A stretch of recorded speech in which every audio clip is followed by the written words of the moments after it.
Welcome into another edition of Conversations with Paul Brown. Malek McDuffie is our guest, and he has a real surprise. I was blown away by his surprise. He is a student at Anderson University, and he also is an intern with Anderson County. And he also has something else that he does very well.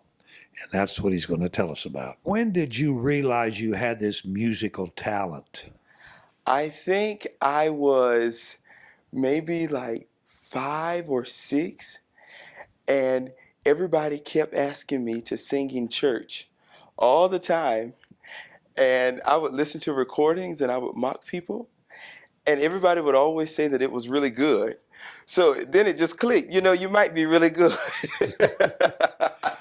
Did your grandmother encourage you? Yeah, she did. My grandmother, most of my family actually sings, but my grandmother was a really good singer. Now, when you said you would mimic people that you heard on the radio or on tape or whatever, what were some of those early mimics that you did? Who were they? Well, of course, my grandmother would play older stuff, such as like the Temptations and James Brown. So I would find myself like doing things like that. But also she would play a lot of gospel music. One of my idols in particular was Donnie McClurkin and Marvin Winans. So I would find myself mocking them a lot. Yeah. Did you feel comfortable in front of a congregation that first time? Yeah, I was comfortable. I didn't have a problem with it. I thought I was just doing something that it really felt natural to me. I was really involved in my middle school choir, and I went to Crestwood High School in Sumter, that I realized that it was a really good thing, like being around people who actually loved music and being able to grow with people who were looking forward to growing in music. My grandmother in particular was very excited when I told her that I was going into education. My whole family was really, really excited about that. I am actually the first person that's going to be an actual teacher when I graduate. Everybody else went into business, and like my mom, they went into the field of nursing, healthcare, things like that. At what point did you make the decision that, maybe I want to be a school teacher? I decided to be a school teacher when I was in 10th grade. And in 10th grade, I had some friends that were older than me, and they had taken the teacher cadet class at the high school. And they were talking about how great teaching was and all this great stuff like that. And I just felt a call towards it. I felt a pull towards it.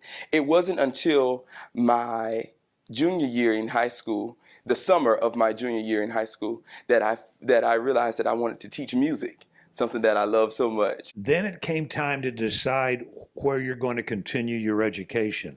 What was that process like, and how did you end up in Anderson? I tell everyone it was almost a blur. I don't remember the application for Anderson University. I don't remember like them being on my top list. I had this big dream of going to the College of Charleston. And everybody knew that that's just where I was going. I was going to be a Cougar, and that was the thing. I was going to go there, and if I couldn't go there, I was going to go to USC. And it just seems like we got some information in the mail about Anderson University, and I had a friend, and he said, I'm going to audition. And I said, well, I'm going to audition too, just for the heck of it. And I had auditioned some other places, but they did not give me the offers that I wanted. Okay. And when I came to Anderson University, it was just like they were family. They were so encouraging in the moment.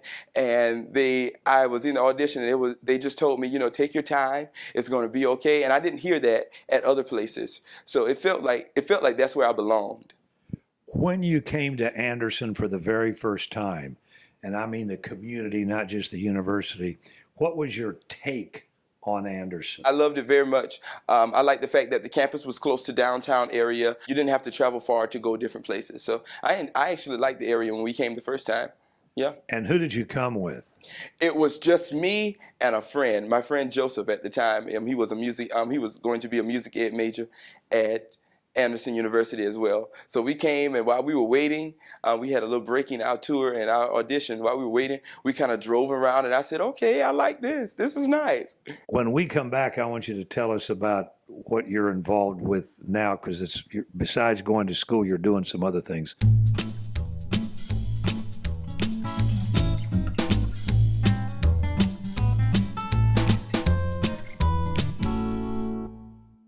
Welcome back to Conversations with Paul Brown. Our guest is Malek McDuffie. He is a junior at Anderson University, majoring in education. When he leaves here, he wants to teach music. I am a part of a group called Call Me Mr. The Mr. stands for Mentors Inspiring Students Towards Effective Role Models. And it wasn't the idea of you come here and you're majoring in education and you just don't have somebody that's going to talk to you and somebody that's going to coach you through this. But that group in particular, that brotherhood in particular, kind of took me under their wings and really coached me along. A lot of them now have graduated and they are already teaching. And one professor in particular, Mr. Mark Joseph, he took time to really explain things, still is now, explaining things to me. When I need someone to talk to, I go straight to him. Or if I don't know something about something, I'll go to him. And definitely he helps as much as he possibly can.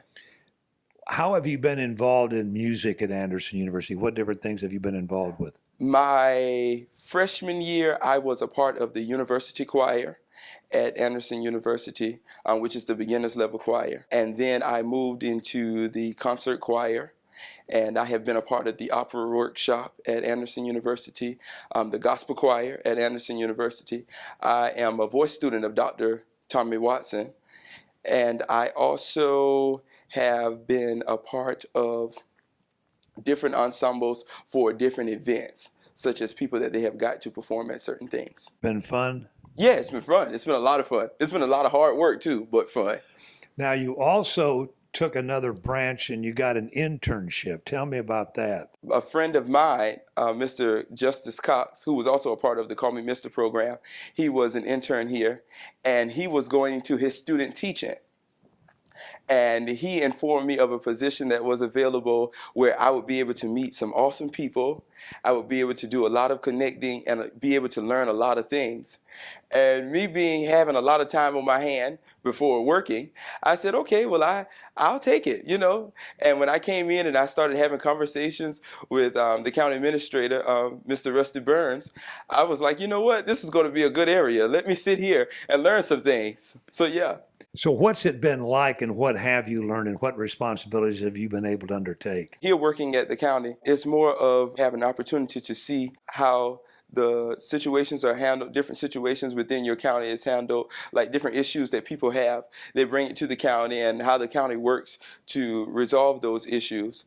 My task in particular is assisting in areas that I can. So I have my hand in like a whole bunch of stuff, and that's really good for me. A lot of things that I can see and a lot of things that I get a feel for. And of course, you know, my major is not in this area, right. But it's really good to know like how your county is working within, like whether it be the school system, you know, the public, different things like that. So that's really good to know. What's been the most challenging thing you've faced working for the county, would you think? Keeping up. It moves really fast. So there's always something else going on. So keeping up probably has been the biggest challenge that I've had. I think that the biggest lesson I can take is the idea of you have so many different people that you're encountering, that you have to present things in a way that is appealing to those different people. And just to add this there, on the weekend, I am the music director at Mount Zion United Methodist Church in Central South Carolina. And I have the opportunity to work with people that are different. That's the closest thing to the classroom that I have before going in there. I have the opportunity to work with people that are different. And I'm using some of the skills that I'm learning now, you know, that I'm applying that to my job at the church. Now, what do you do for them, specifically on Sundays? I am in charge of all of the music that takes place, so I direct the hymns, I assist in picking the hymns, and I direct the choir for them as well.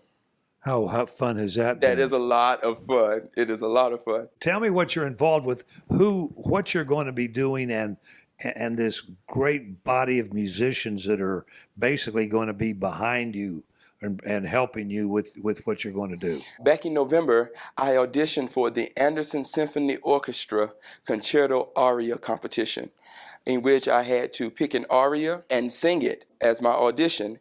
And if I was picked by Dr. Pettis, who is the director of the Anderson Symphony Orchestra, I would have the opportunity to perform my piece with the orchestra in their concert.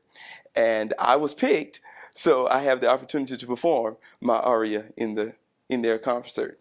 For those that may be listening and aren't familiar with the term, tell them exactly what that is, what you picked, and why.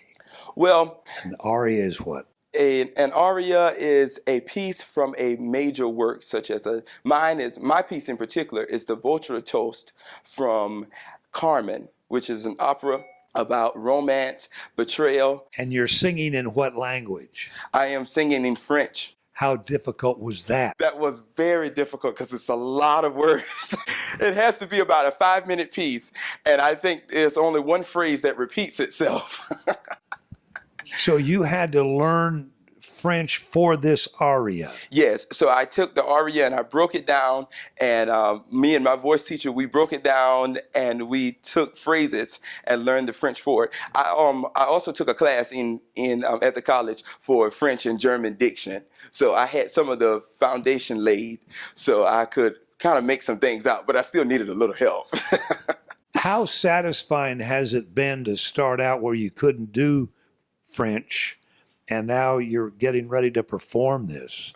Oh, it is the best feeling in the world. I'll be around some of my friends. I know they have no clue what I'm singing about, and I just do it just for the heck of it, just to see their faces like, oh, that was good. I don't know what you said. So it makes me feel really good. It's really good, and it makes me feel like my learning is not in vain. And tell me about the orchestra that's backing you up, because that's a combination of members. They are not students. They are from the community. That is a community ensemble. The Anderson Symphony Orchestra is a community ensemble led by Dr. Pettis. But there are different people. There are different people in it, such as there are some educators, some music teachers a part of it. There are a few students, and there are even just people in the community that play instruments, consisting of strings, woodwinds, percussions. How interesting was it to be able to interact with these people? Again, you've gone out and you're meeting a whole another level of people. Yeah.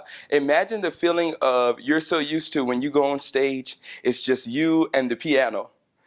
And then you walk in a room and you see about 30 people sitting down, and you're like, wow, all of them are going to be playing for me. So it makes you feel really good. How have you done in learning the aria? It's been long, but it's been good. Like I said, I take different parts of it and I break it down and I learn it. So because it has 2 different parts to it, I didn't move on to mastering the second part until I had the first part down. As you anticipate graduation next year, what are your thoughts, and what do you want to do, and where do you want to go?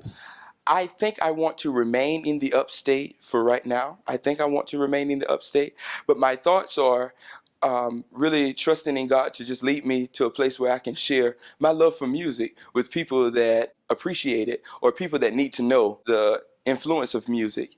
And I'm to a point now where I understand that I'm going to be more than just a music teacher, but I'm going to be a mentor to a lot of people. So I just want to go to an area where I'm able to do that. I've always had this motto, or this theme that I live by, that everybody comes into contact with some form of music, and you use music for your different feelings, to express how you're feeling.